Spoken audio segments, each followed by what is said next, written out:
నంద్యాల జిల్లా శ్రీశైలం నియోజకవర్గం ఎమ్మెల్యే బుడ్డా రాజశేఖర్ రెడ్డి ఆధ్వర్యంలో శ్రీ కామేశ్వరి సహిత మహానందీశ్వర స్వామి దేవస్థాన పరిధిలో పలు అభివృద్ధి కార్యక్రమాల ప్రారంభోత్సవం మరియు భూమి పూజ కార్యక్రమాలలో రాష్ట్ర దేవాదాయ శాఖ మంత్రి ఆనం నారాయణ రెడ్డి, న్యాయ మైనారిటీ సంక్షేమ శాఖ మంత్రి ఎన్ఎండి ఫరూక్ పాల్గొన్నారు.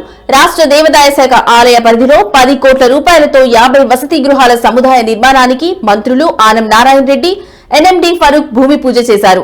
మహానందీశ్వర దేవస్థానంకు వచ్చే భక్తుల సౌకర్యార్థం తిరుమల తిరుపతి దేవస్థానం మంజూరు చేసిన 3.60 కోట్ల రూపాయలతో మొదటి దశ నిర్మాణం జరుగుతుంది.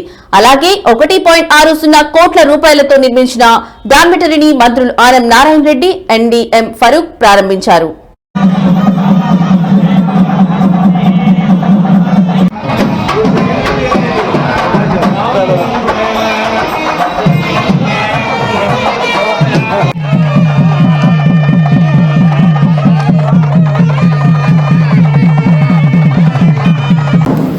నంద్యాల జిల్లాలో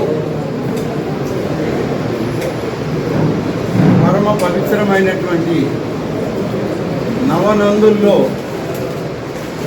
ప్రధానమైనటువంటి 3 నందీశ్వరాలయాలు ఈ మహానందిలో వెలిసి ఉన్నాయి.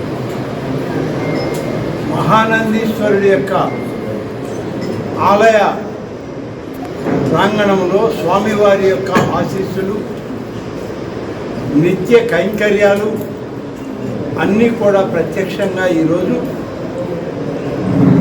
సహచర మంత్రివర్యులు శ్రీ ఫారూక్ గారు, వారితోటి మా సోదరులైనటువంటి బుడ్డా రాజశేఖర్ రెడ్డి గారి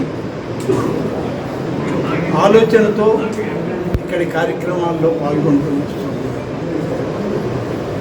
మహానందీశ్వర ఆలయం యొక్క విశేషాలు మీకు అన్నీ తెలిసినటువంటివే.